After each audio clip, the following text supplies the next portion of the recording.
అంటే లోకల్ కిరాణా షాపులకి మీరు కాంపిటీషన్ అవరా? సో అంటే మీ స్పెక్ట్రంలో నాట్ ఓన్లీ కిరాణా బట్ జనరల్గా village, rural Indian village economy, మేము కూడా అందరం విలేజ్ నుంచి వచ్చి ఒక సెల్ఫ్ సఫిషియెంట్ ఎకానమీ ఉంటుంది. ఆ ఊర్లో కిరాణా షాప్ ఉంటుంది, మనకి నెలంతా అప్పు తెచ్చుకోవటం, లేకపోతే ఎప్పుడో డబ్బులు వచ్చినప్పుడు ఇవ్వడం, లేకపోతే ఎక్స్చేంజ్, ఇట్లాంటివి ఉంటాయి విలేజెస్. ఆర్ దే నాట్, వాళ్ళు మీకు కాంపిటీషన్ కాదా, వాళ్ళకి మీ థ్రెట్ కాదా?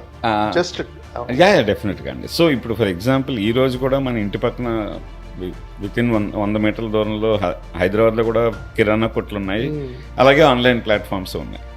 మేము చాలామంది కిరాణా వాళ్ళు మా హేసాతీలు కాబట్టి వాళ్ళు నెలలో 3 నుంచి 4 సార్లు కిరాణా కొట్టుని మూసి దగ్గరున్న టౌన్కి వెళ్ళి ఇవన్నీ కొనుక్కొని రావాలి.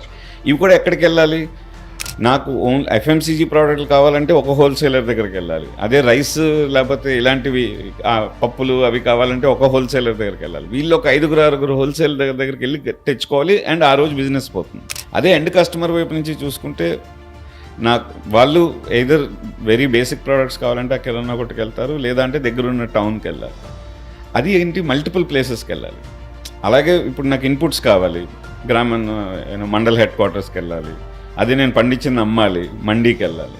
సో ఈ 360 డిగ్రీస్ని ఎలా కనెక్ట్ చేయొచ్చు అనే దానిలో చూసుకుంటే మేము ఎవరు కాంపిటీటర్స్ అనుకోం. కొలాబరేటివ్ మోడల్ హేసా అనేది, బట్ కొంతవరకు కొంత ఓవర్లాప్ అనేది ఉంటుంది డెఫినెట్గా. బట్ గుడ్ థింగ్ ఏంటంటే ఈరోజు మా హేసాతి మోడల్లో సుమారు 18 నుంచి 20% మంది లోకల్ కిరాణా కొట్లు.